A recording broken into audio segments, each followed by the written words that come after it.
स्वागत है आपका विज्ञान वृक्ष पर, जो बीएससी के स्टूडेंट्स और एस्पायरिंग स्कॉलर्स के लिए ज्ञान और सफलता का एक अनोखा साथी है। हेलो फ्रेंड्स, स्वागत है आप सभी का विज्ञान वृक्ष के ऑनलाइन प्लेटफॉर्म पर।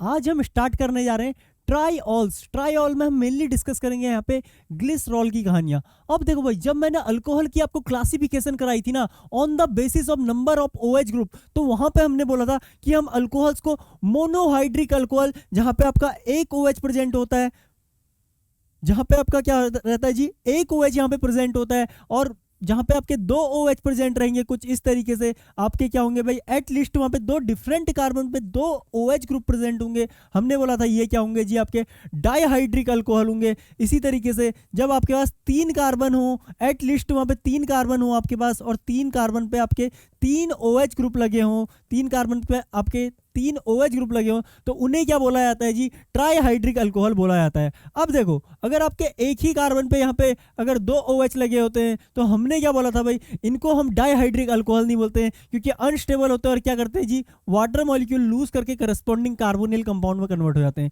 इसी तरीके से अगर आपके एक कार्बन पे, अगर देखिए भाई, अगर आपके एक कार्बन पे यहाँ पे तीन OH ग्रुप लगे होंगे, तो आप इसे ट्राईहाइड्रिक अल्कोहल नहीं बोलोगे, ठीक है, क्योंकि एक कार्बन पे जब दो आपके OH ग्रुप अनस्टेबल थे, तो तीन OH ग्रुप तो यहाँ पे एक्स्ट्रा अनस्टेबिलिटी क्रिएट करेंगे, और ये अगेन यहाँ पे से वाटर मॉलिक्यूल लीव करके करस्पॉन्डिंग कार्बोक्सिलिक एसिड में कन्वर्ट हो जाते हैं। तो आपके ट्राईहाइड्रिक अल्कोहल या पॉलीहाइड्रिक अल्कोहल किन्हें बोला जाएगा, कि वहां पे आपके क्या हो, पॉलीहाइड्रोक्सी ग्रुप हो, और सारे के सारे OH ग्रुप क्या हो, डिफरेंट कार्बन एटम पे लगे हो, ये भी एक वहां पे कंडीशन होती है। अब देखो भाई, डाइहाइड्रिक अल्कोहल पे अगर आपको डिफरेंट, अगर देखो हम एक बार मोनोहाइड्रिक अल्कोहल की बात करते हैं। मोनोहाइड्रिक अल्कोहल में क्या होता है जी, एक OH ग्रुप होता है, तो वहां पे हमें रिक्वायरमेंट मिनिमम, अगर मैं स्मॉलेस्ट अल्कोहल की बात करूं तो आपका मिथेनॉल होता है एक कार्बन का। अगर मैं स्मॉलेस्ट डाइऑल की बात करूं तो वो रहता है जी आपका ग्लाइकॉल का, क्योंकि डाइहाइड्रिक अल्कोहल है एक आपका। डाइहाइड्रिक अल्कोहल में आपके दो OH ग्रुप दो डिफरेंट कार्बन पे चाहिए,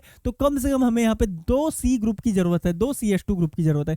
इसी तरीके से जो आपका सिंपलेस्ट ट्राइऑल होता है, वो क्या होता है जी, ग्लिसरॉल या प्रोपेन 1,2,3 ट्राइऑल होता है, क्योंकि यहाँ पे तीन हाइड्रोक्सी ग्रुप होते हैं, और तीन हाइड्रोक्सी ग्रुप होने के बाद जो दूसरी कंडीशन है वो क्या है, डिफरेंट कार्बन पे होने जरूरी है। तो कम से कम तीन हाइड्रोक्सी ग्रुप को अगर आपको डिफरेंट कार्बन पे लगाना है, तो एटलीस्ट वहां पे आपको 3 कार्बन क्या हो सकता है। तो ये क्या है जी, सिंपलेस्ट जो आपका क्या होता है ट्राईहाइड्रिक अल्कोहल होता है, वो क्या होता है जी, ग्लिसरॉल होता है। अब देखो, जैसे कि हमने इसे क्या बोला था, ग्लाइकॉल बोला था, इसे हमने क्या बोला था जी, ग्लाइकॉल बोला था। उसी तरीके से इसका जो कॉमन नेम होता है वो क्या होता है, ग्लिसरॉल होता है। अब देखो, ये तो क्या हो गया, इसका कॉमन नेम हो गया। अगर आप IUPAC नेमिंग किस तरीके से हम क्या करते थे, 1 2, यहाँ पे आपके दो कार्बन है, और दो कार्बन से कौन सा पेरेंट नेम जनरेट होता है, आपका इथेन जनरेट होता है। तो आप इसको क्या बोल दोगे, इथेन 1,2 डायॉल बोल दोगे। इसी तरीके से यहाँ पे आपके कितने कार्बन है, 1 2 3, आपके कितने कार्बन है जी, यहाँ पे 3 कार्बन है, तो इसे आप क्या बोल दोगे, प्रोपेन। प्रोपेन, और यहाँ पे देखो जी क्या है आपका 1 2 3, 1 2 3 ट्राइऑल, यहाँ पे आपके तीन अल्कोहल हैं, तो इसे आप क्या बोलोगे, प्रोपेन 1 2 3 ट्राइऑल बोलोगे। तो इसका कॉमन नेम ग्लिसरॉल है, और IUPAC नेम यहाँ पे प्रोपेन 1 2 3 ट्राइऑल है। ओके, तो ये था इसका ये सारी चीजें हमने यहाँ पे डिस्कस कर ली है।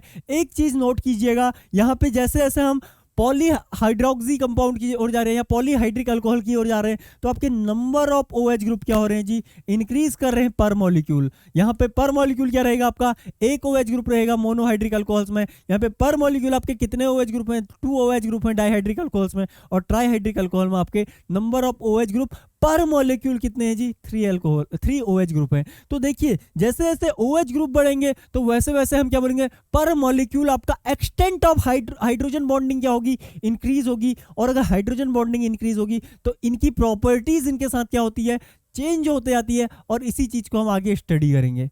लेकिन उससे पहले मैं आपको बता देना चाहता हूं, यहाँ पे देखो भाई, कॉमन नेम वगैरह हमने कर लिया, IUPAC नेम हमने कर लिया।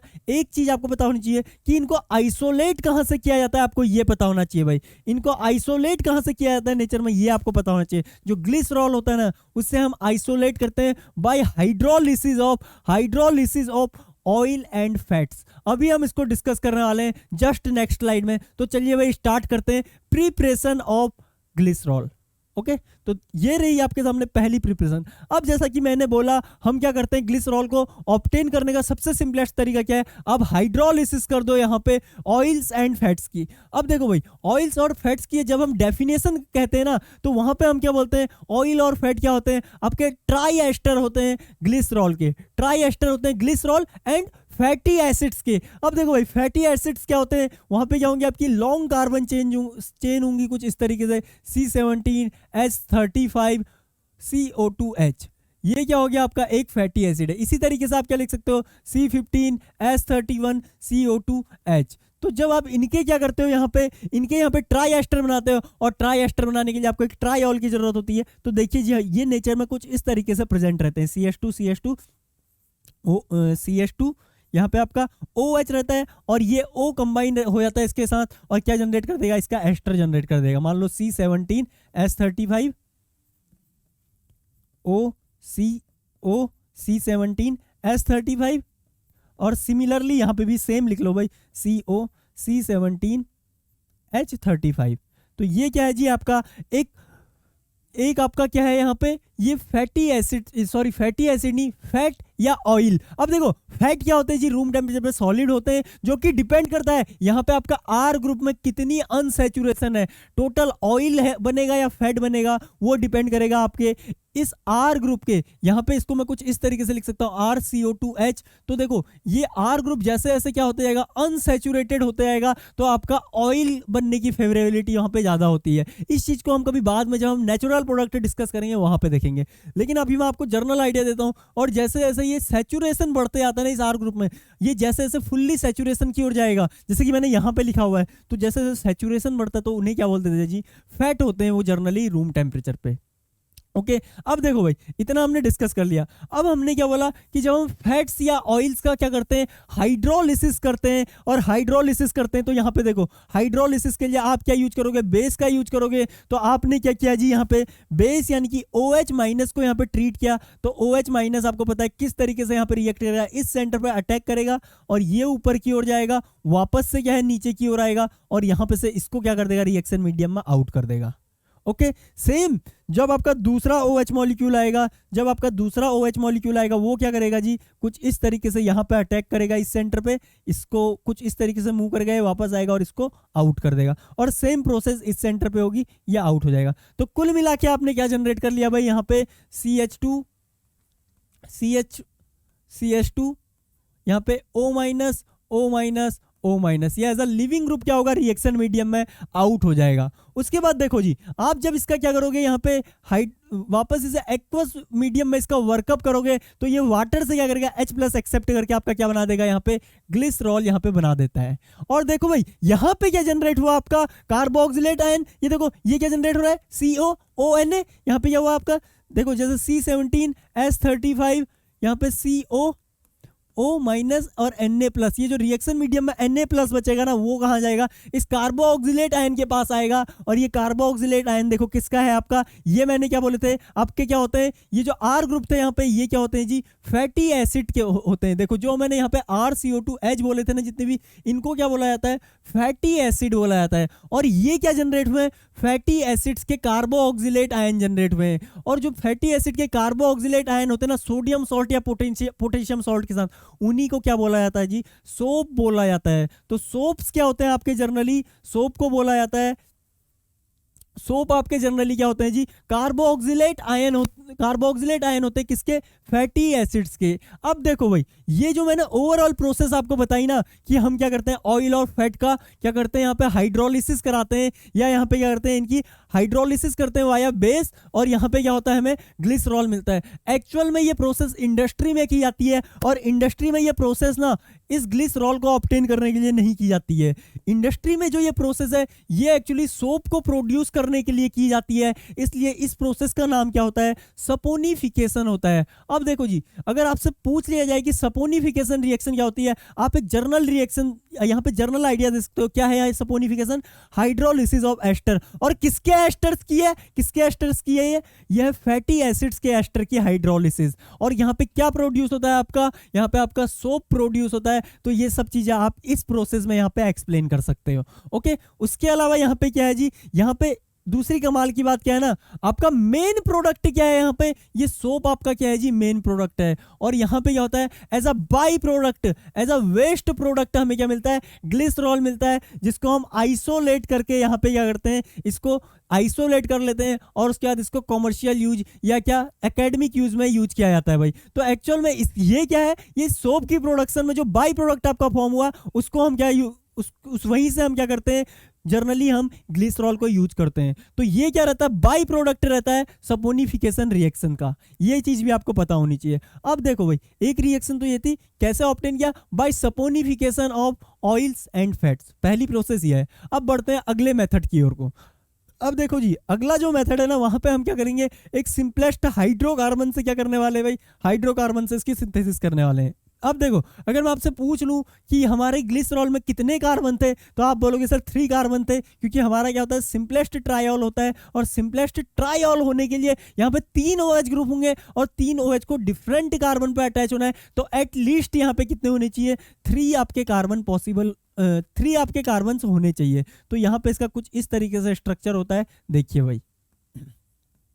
अब अगर मैं 3 कार्बन वाला आपसे अगर कोई हाइड्रोकार्बन पूछ लूं, तो आपके माइंड में क्या आएगा, आइदर प्रोपीन आएगी, प्रोपाइन आएगी, या क्या आएगा जी, आपका प्रोपेन आएगा। जनरली जो आपके अनसैचुरेटेड हाइड्रोकार्बन होते हैं उनको ही यूज में लाया जाता है, क्योंकि सैचुरेटेड हाइड्रोकार्बन आपके क्या होते हैं, इनर्ट होते हैं, और इन पे जनरली रिएक्शन ऑब्जर्व नहीं की जाती है। अब देखो जी, आप यहाँ पे प्रोपीन से भी रिएक्शन स्टार्ट कर सकते हो, या आप क्या यूज कर सकते हो, यहाँ पे प्रोपाइन ले सकते हो, प्रोपाइन ले सकते हो। जब मैं अभी मैं आपको आगे बताऊंगा कि इसको एक्चुअली प्रोपाइन से भी क्या करते हैं भाई, प्रिपेयर कर लेते हैं। कई बार आप इसका लिंडलार कैटलिस्ट से क्या कर दो, यहाँ पे रिडक्शन कर लो,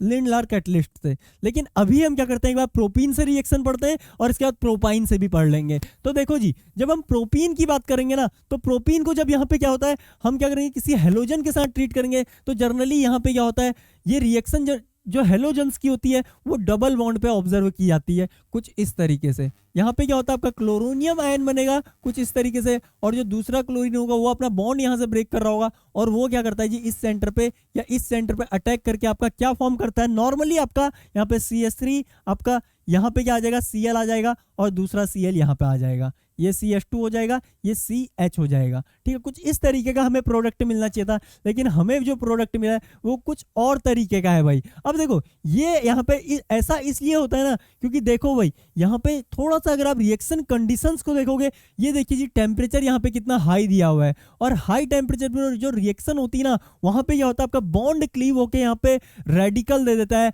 यहाँ पे अलाइलिक रेडिकल दे देगा, जो कि अगर आप यहाँ पे सारे क्या करोगे, H को क्लीव करके देखोगे ना, ये जो यहाँ पे रेडिकल बन रहा है, ये क्या होता है जी, मोस्ट स्टेबल होता है। और मोस्ट स्टेबल होने के पीछे का रीजन भी आपको पता है, ये क्या करेगा, इधर रेजोनेंस करके खुद को क्या करेगा, शिफ्ट कर लेगा डिफरेंट कार्बन पे। तो एक बार यहाँ पे क्या होगा, जैसे ही ये रेडिकल फॉर्म होगा ना, उसके बाद ये जो रेडिकल है वो क्या करेगा, यहाँ पे क्लोरीन पे क्या करता है, कुछ इस तरीके से अटैक करता है, और यहाँ पे बॉन्ड क्लीव होकर आपका क्लोरीन कहाँ पे आ गया, अल्लिलिक पोजिशन पे यहाँ पे लग गया, या अल्लाइलिक पोजिशन पे यहाँ पे लग गया। अब देखो, आपने अल्लाइल क्लोराइड यहाँ पे जनरेट कर लिया। अब इस अल्लाइल क्लोराइड का क्या किया है, यहाँ पे एक्वस मीडियम में यहाँ पे क्या किया है जी, देखो बेसिक मीडियम प्रोवाइड किया है यहाँ पे, और कौन सा सॉल्वेंट यूज किया है, यहाँ पे एक्वस सॉल्वेंट यूज किया है। कुल मिला के यहाँ पे सॉल्वोलिसिस कराने की कोशिश की है, हाइड्रोलिसिस कराने की कोशिश की है। अब देखो, रिएक्शन मीडियम में आपका H2O है, वो क्या करेगा जी, यहाँ पे कुछ इस तरीके का SN2 अटैक दिखा के क्लोरीन को रिएक्शन मीडियम में बाहर फेंक देगा, किक आउट कर देगा, और यहाँ पे आपका क्या आ गया जी, एक अल्कोहल आ गया। लेकिन हमारा एम क्या है, जनरेट करना, यहाँ पे ट्राइऑल जनरेट करना। अभी तक हमने मोनोऑल बनाया है। तो यहाँ पे अब क्या यूज किया जाता है ना, यहाँ पे क्लोरोहाइड्रिन को यूज किया जाता है, क्लोरोहाइड्रिन। अब देखो, ये HOCl आपको समझ में नहीं आ रहा होगा, लेकिन अभी मैं आपको एक को रिलेशन बताता हूँ। हम 12th में एक रिएक्शन पढ़ते हैं जिसका नाम होता है हेलोफॉर्म रिएक्शन, या क्या बोल सकते हो आप, ब्रोमोफॉर्म या आइडोफॉर्म रिएक्शन पढ़ते हैं। वहां पे हम क्या यूज करते हैं जी, ब्रोमीन वाटर बोलते हैं, यानी कि ब्रोमीन प्लस H2O। अब देखो, ब्रोमीन प्लस वाटर हमें क्या देता है, HOBr देता है, HOBr। ठीक है, या आप यहाँ पे क्या यूज करते हो, क्लोरीन वाटर यूज करते हो, क्लोरीन प्लस H2O। ये क्या देता है जी हमें, HOCl, HOCl। अब देखो, ये HOCl फॉर्म कैसे होता है, एक बार इसकी मैं आपको कहानी बताता हूँ। देखो, रिएक्शन मीडियम में जो आपका H2O पड़ा होगा ना, उसके पास लोन पेयर रहते हैं, और वो क्लोरीन के ये क्लोरीन का बॉन्ड कुछ इस तरीके से होगा। क्लोरीन के पास जो डी ऑर्बिटल प्रेजेंट होता है उसमें अपना लोन पेयर यहाँ पे प्लेस करता है और इस क्लोरीन को क्या करता है, रिएक्शन मीडियम में आउट कर देता है। अब देखो भाई यहाँ पे क्या जनरेट हो गया आपका H2O और यहाँ पे क्लोरीन, ठीक है। अब देखो इस ऑक्सीजन ने 3 बॉन्ड बना लिए होंगे तो इसमें क्या आ जाएगा, पॉजिटिव आ जाएगा और यहाँ पे Cl के पास ऑलरेडी ये जो क्लोराइड आयन निकला है ये क्या करता है, यहाँ से एक H को ले लेता है तो यहाँ पे आपका क्या जनरेट हो गया जी, HOCl जनरेट हो गया एक तो, और दूसरा यहाँ पे HCl जनरेट हो जाता है। अब इस HOCl को ध्यान से देखिए, इस HOCl को यहाँ पे जब आप ध्यान से देखोगे ना ये कैसे एक्ट कर रहा होगा, HOCl इस तरीके से ये एग्जिस्ट करता है। अब देखो जी ऑक्सीजन की इलेक्ट्रोनेगेटिविटी सिंस बहुत ज़्यादा होती है क्लोरीन से, तो ये क्या करेगा, यहाँ पे इलेक्ट्रॉन डेंसिटी अपनी ओर पुल करेगा, यानी कि डेल्टा नेगेटिव आपके ऑक्सीजन पे आ जाएगा और डेल्टा पॉजिटिव आपके क्लोरीन पे आ जाएगा। एक बार बोल देंगे यार। अब देखो जैसे ही ये होगा ना, अब आपको पता है कि ये रिएक्शन किस तरीके से चलती है। अब देखो जी यहाँ पे क्या है आपका, ये अल्कीन बनी पड़ी है और यहाँ पे ये क्या है आपका कटायन जनरेट हो रहा है। तो कुल मिला के आपको यहाँ पे क्या होगा, ये अल्कीन क्या करेगी, इस कटायन पे क्लोरीन पे कुछ इस तरीके से अटैक करेगी, ठीक है, क्लोरीन पे कुछ इस तरीके से अटैक करेगी और आपका यहाँ पे क्या जनरेट होगा जी, यहाँ पे आपका जनरेट हो जाएगा CH2, यहाँ पे CH2 और देखो जी Cl और यहाँ पे प्लस और यहाँ पे OH माइनस क्या होगा, रिएक्शन मीडियम में एज इट इज यहाँ से निकल जाएगा। अब देखो ये OH माइनस नेक्स्ट स्टेप में क्या करता है, इस कार्बन पे अटैक करके इसे ओपन कर देता है। अब देखो जी आपका कहाँ पे आ गया, क्लोरीन आ गया इस सेकंड कार्बन पे, ये देखो यहाँ पे भी आपका क्लोरीन मैंने सेकंड कार्बन पे लगा दिया है और यहाँ पे देखो जी OH कहाँ पे आ गया आपका, OH ने इस सेंटर पे अटैक किया था तो OH आपका यहाँ पे आ गया। और साथ में जरूरी नहीं है कि इसी सेंटर पे अटैक हो, अटैक यहाँ पे भी हो सकते हैं। तो जो करस्पॉन्डिंग दूसरा प्रोडक्ट बनता है वो यहाँ पे क्या होता है जी, माइनर प्रोडक्ट के रूप में ऑब्टेन होता है, जो कि थोड़ा सा एक्सेप्शनल है, लेकिन आपको थोड़ा सा ये चीज ध्यान रखनी है। अब देखो उसके बाद भले ही ये बने या इसका दूसरा फॉर्म बने, देखो भाई दूसरा फॉर्म क्या है इसका, HO और यहाँ पे क्या है जी आपका CH2, यहाँ पे अगेन आपका क्या है CH, जिसपे आपका OH लगा जो इसकी दूसरी फॉर्म है, और यहाँ पे क्या होगा आपका CH2, यहाँ पे Cl जो इसका दूसरा आइसोमर। जब ये OH क्या करेगा जी, यहाँ पे अटैक कर लेगा, ये OH यहाँ पे अटैक करेगा तो क्लोरीन कहाँ शिफ्ट हो गया आपका, इस कार्बन पे शिफ्ट हो गया,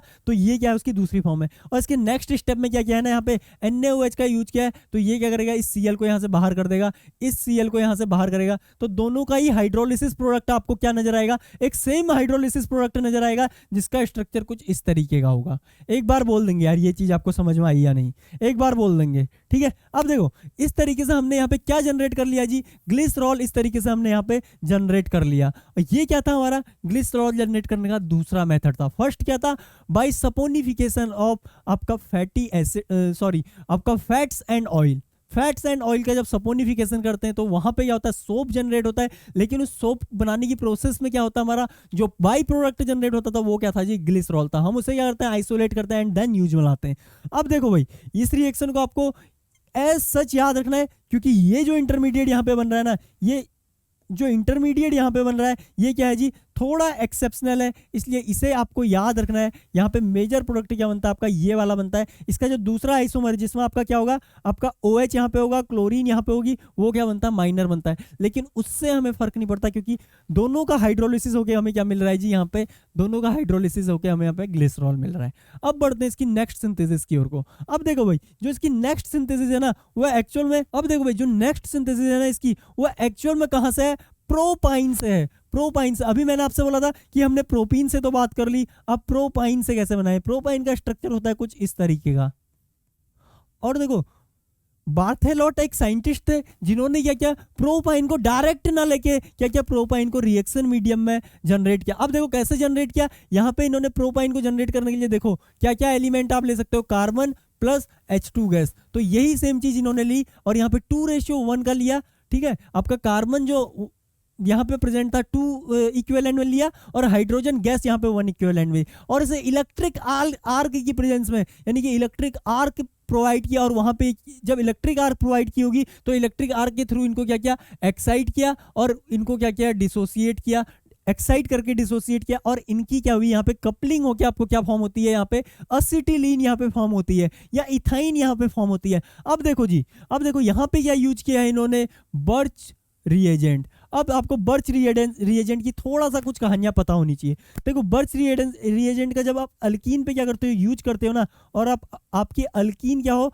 नॉन टर्मिनल हो। नॉन टर्मिनल मतलब देखो यहाँ पे क्या है, सेंटर में है दोनों और आपके अल्काइल ग्रुप लगे हो, और आप इस पे कभी बर्च रिडक्शन डाल दो, बर्च रिएजेंट डाल दो, क्या है NH3 का यूज कर लो, तो आपका क्या जर्नली फॉर्म होता है जी, आपका जर्नली यहाँ पे फॉर्म होता है ट्रांस अल्कीन आपकी यहाँ पे फॉर्म हो जाती हैं।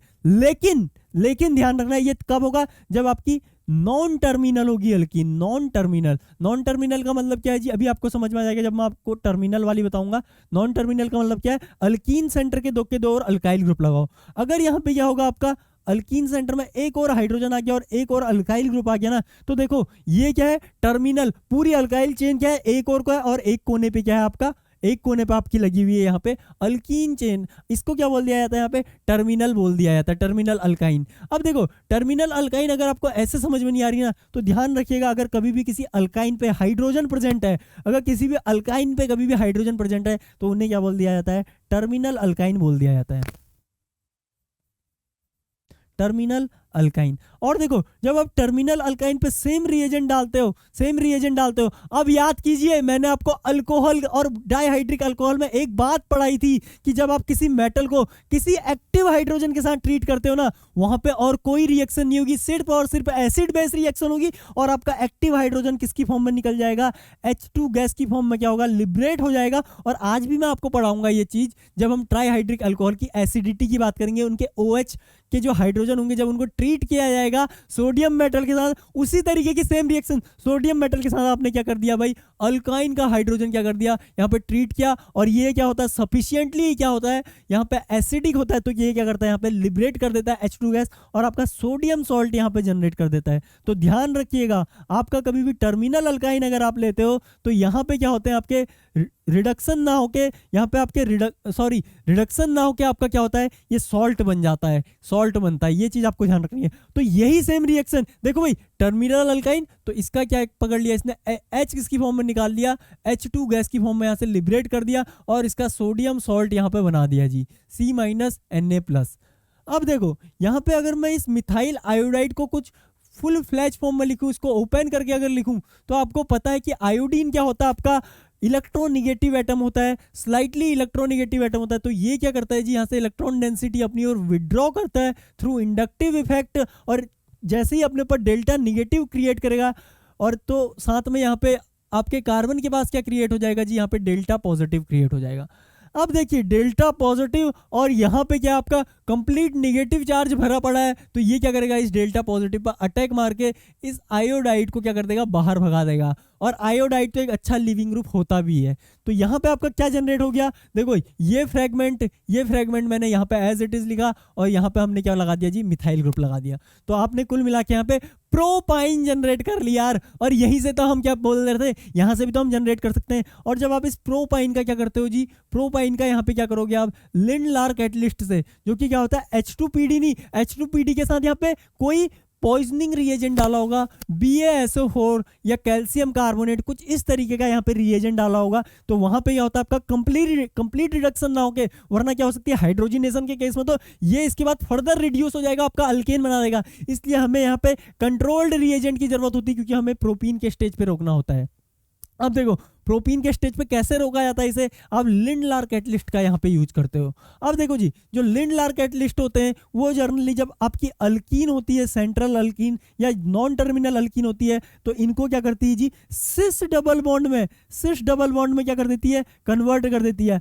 और जो आपके टर्मिनल अल्काइन होंगे कुछ इस तरीके से, यहाँ पे ये क्या करती है, सिर्फ इन्हें अल्कीन में कन्वर्ट करती है, क्योंकि यहाँ पे आपका क्या सिस ट्रांस ई जेड कोई फंडा वैलिड होता ही नहीं है, क्योंकि इस कार्बन पे 2 की 2 वैलेंसी एक जैसी होगी है। ठीक है, हालांकि इसको छोड़िए, आपका क्या जनरेट होगा, यहाँ पे अल्कीन जनरेट हो जाएगा। एक चीज ध्यान रखनी है, लिंडलार कैटलिस्ट हमेशा क्या जनरेट करता है, सिस अल्कीन जनरेट कर रहा है अल्काइन से, और बर्च रिडक्शन क्या कर रहा है, ट्रांस अल्कीन जनरेट कर रहा है। ये चीज भी आप ध्यान में रखिएगा भाई, काफी इंपॉर्टेंट कन्वर्जन है। जब आगे की रिएक्शन नेक्स्ट अलग चैप्टर में मिलेंगे, हाइड्रोकार्बन के चैप्टर में मिलेंगे, वहां पे ऐसा और डिटेल में डिस्कस करेंगे। ठीक है, अब देखो यहाँ पे हमने इसे किस में कन्वर्ट कर लिया, करस्पॉन्डिंग अल्कीन में कन्वर्ट कर लिया। अब देखो एक बार अल्कीन में कन्वर्ट कर लिया ना, प्रोपाइन में कन्वर्ट कर लिया, तो प्रोपीन में कन्वर्ट कर लिया, तो इसके बाद का मेथड तो आपको भी पता है और मुझे भी पता है कि क्या करना है, सेम ये मेथड वापस क्या करना है, रिपीट कर देना है। तो यही क्या है, बार्थेलॉट रिएक्शन की खास बात क्या है, उसने एक्चुअल में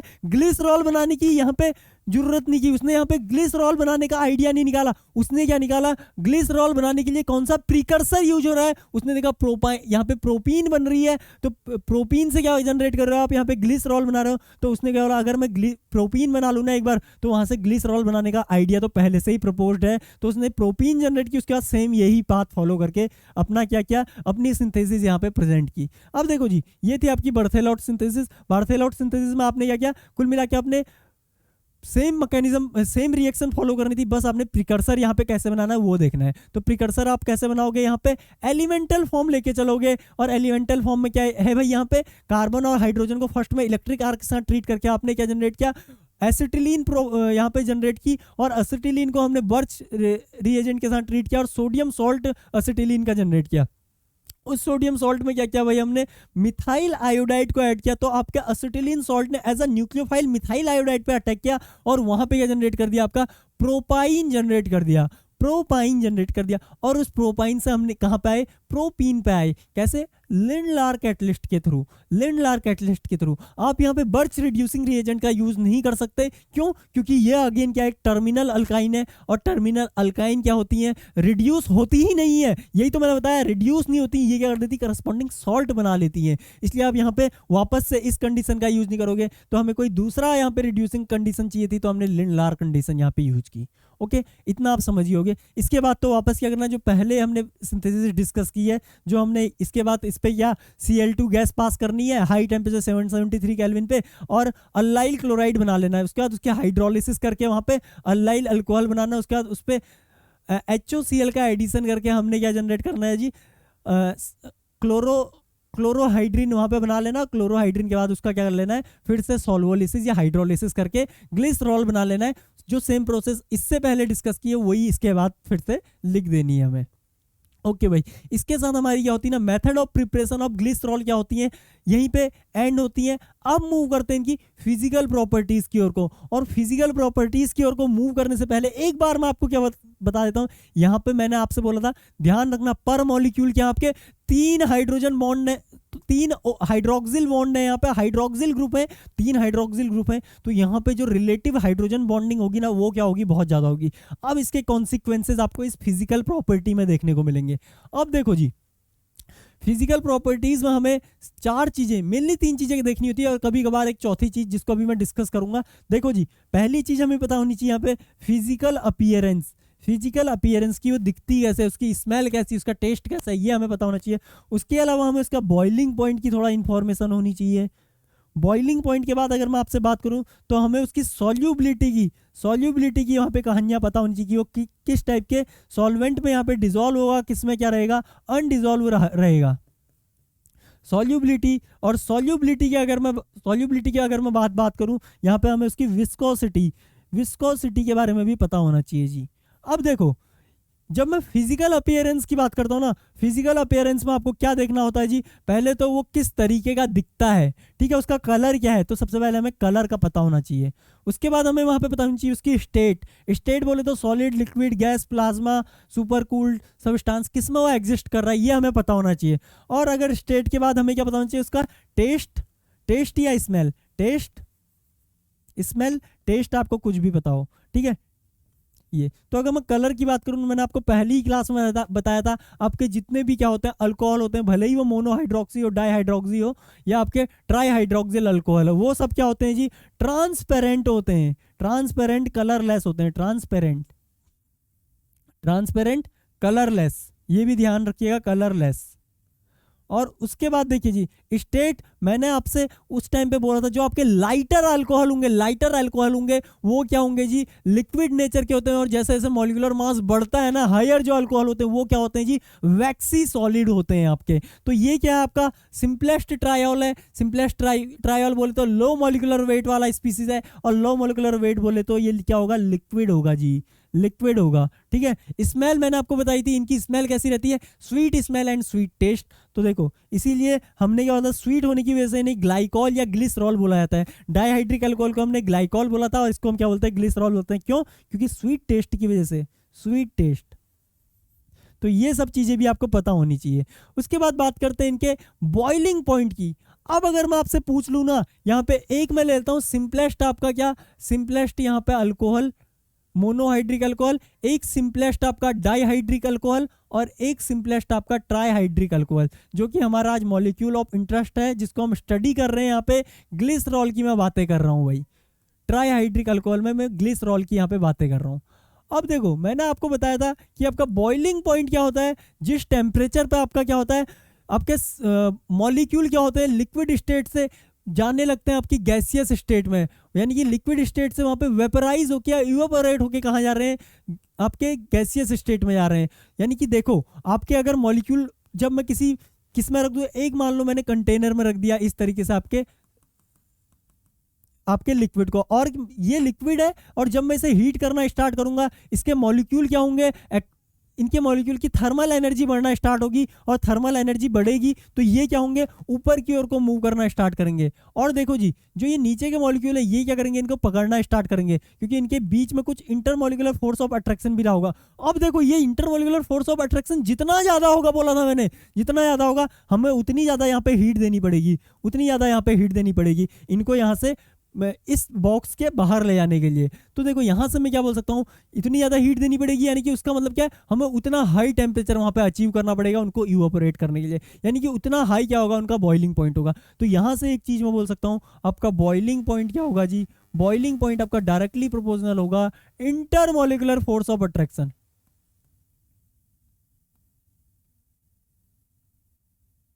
फोर्स ऑफ अट्रैक्शन। अब देखो जी, अगर मैं यहाँ पे आपसे बात करूं कि किसमें इंटरमॉलिक्यूलर फोर्स ऑफ अट्रैक्शन ज़्यादा रहेगा, तो आप पक्का ही मुझसे बोलेंगे कि इंटरमॉलिक्यूलर फोर्स ऑफ अट्रैक्शन किसमें ज़्यादा रहेगा, पक्का ही इस ग्लिसरॉल में सबसे ज़्यादा रहेगा, फिर ग्लाइकॉल में रहेगा, और फिर किसमें रहेगा, मिथेनॉल में रहेगा। क्यों? क्योंकि यहाँ पे हाइड्रोजन बॉन्ड पर मॉलिक्यूल सबसे ज़्यादा किसमें बन रहे होंगे, आपके ग्लिसरॉल में बन रहे होंगे, फिर ग्लाइकॉल में बन रहे होंगे, और फिर क्या, मिथेनॉल में बन रहे होंगे, क्योंकि यहाँ पे नंबर ऑफ हाइड्रोक्सी ग्रुप ज़्यादा है, यहाँ पे number of hydroxy group least हैं। अब देखो, यहाँ पे जैसे ये इंटरमॉलिक्यूलर फोर्स बढ़ रहा है, तो हमें पता है जैसे जैसे इंटरमॉलिक्यूलर फोर्स बढ़ता है ना, वैसे क्या होता है, आपका बॉइलिंग पॉइंट भी बढ़ता है। अब एक बार मैं इनकी बॉइलिंग पॉइंट की वैल्यू लिख दूंगा ना, तो आपको क्लियर हो जाएगा। 60 degree Celsius, nearly 60 degree Celsius होता है इसका बॉइलिंग पॉइंट मिथेनॉल का। इसका जो बॉइलिंग पॉइंट होता है वो नियरली कितना होता है जी, नियरली 195 डिग्री सेल्सियस होता है इसका बॉइलिंग पॉइंट, और एग्जैक्टली बात करूँ तो 197 डिग्री सेल्सियस होता है। और आपका जो ग्लिसरॉल होता है जी, इसका बॉइलिंग पॉइंट होता है आपका 295 डिग्री सेल्सियस के अप्रॉक्स नियरली, ठीक है, 295 डिग्री सेल्सियस के अप्रॉक्स नियरली। तो आपको यहाँ से समझ में आ रहा होगा कि यहाँ पे हाइड्रोजन बॉन्डिंग इंक्रीज होने की वजह से यहाँ पे क्या है, हाई बॉइलिंग पॉइंट यहाँ पे देखने को मिलते हैं। ओके, बॉइलिंग पॉइंट वगैरह मैंने यहाँ पे लिखा भी हुआ है 563 केल्विन, जिसे आप चेंज करके देख लोगे तो नियरली इतना ही आएगा। ओके, फिर बात आती है यहाँ पे सॉल्युबिलिटी की। अब देखो भाई, एक चीज में अगर मैं आपसे पूछ लूं कि कोई पोलर सब्सटेंस है, वो पोलर सॉल्वेंट में डिसॉल्व होना चाहेगा या नॉन पोलर सॉल्वेंट में डिसॉल्व होना चाहेगा, तो क्या बोलेंगे भाई आप पक्का ही बोलेंगे polar substances are dissolve in polar solvent. क्यों? क्योंकि सॉल्युबिलिटी का फंडा ही क्या होता है जी, लाइक डिसॉल्व लाइक, यानी पोलर जो सब्सटेंस होंगे पोलर सॉल्वेंट में डिसॉल्व होंगे, और non polar substances non polar solvent में डिसॉल्व होंगे। अब देखो, ग्लिसरॉल आपको किस तरीके का मॉलिक्यूल दिखाई दे रहा है, एक बार बोलेंगे यार, यहाँ पे आपके 3 हाइड्रोक्सी ग्रुप हैं, तो पक्का ही ये क्या होगा, बहुत ज्यादा पोलर मॉलिक्यूल रहा होगा। अगर ये बहुत ज्यादा पोलर मॉलिक्यूल है ना, तो ये क्या होता है जी, जो नॉन पोलर सॉल्वेंट होते हैं आपके, जैसे कि आपका ईथर, उनमें बिल्कुल भी सॉल्युबल नहीं होते हैं। जो स्लाइटली पोलर होते हैं ना, जैसे कि क्लोरोफॉर्म, उनमें भी बिल्कुल सॉल्युबल नहीं होते हैं। जो बहुत ज्यादा पोलर सॉल्वेंट होते हैं, जैसे कि वाटर, वहां पे क्या होते हैं जी, ये सॉल्युबल होते हैं, और वाटर में सॉल्युबल होते हैं इन ऑल प्रोपोर्शन। तुम कितना ही तुम क्या करो, एक बकेट पूरी क्या कर दो जी, इतने से वाटर में क्या कर दो, 10 ml वाटर में पूरी बकेट क्या कर दो, यहाँ पे डिसॉल्व कर दो, तो वाटर पूरा डिसॉल्व हो जाएगा उसमें, और क्या होगा, वाटर में पूरा डिसॉल्व हो जाएगा आपका glycerol. In all proportion water और ग्लिसरॉल क्या होते हैं, एक दूसरे में कंप्लीटली मिसिबल होते हैं। इसका रीजन सिर्फ इनकी पोलैरिटी नहीं है कि ये दो के दो पोलर हैं, इसका दूसरा रीजन है कि जो आपका क्या है, यहाँ पे ग्लिसरॉल है और वाटर है, वो आपस में क्या करते हैं, हाइड्रोजन बॉन्डिंग फॉर्म कर लेते हैं, आपस में क्या करते हैं, हाइड्रोजन बॉन्डिंग फॉर्म कर लेते हैं। ये चीज भी आपको पता होनी चाहिए। कुछ इस तरीके से देखिए, वाटर का मॉलिक्यूल कुछ इस तरीके से प्रेजेंट होगा, और ये ग्लिसरॉल के हाइड्रोजन के साथ क्या कर रहा होगा जी, यहाँ पे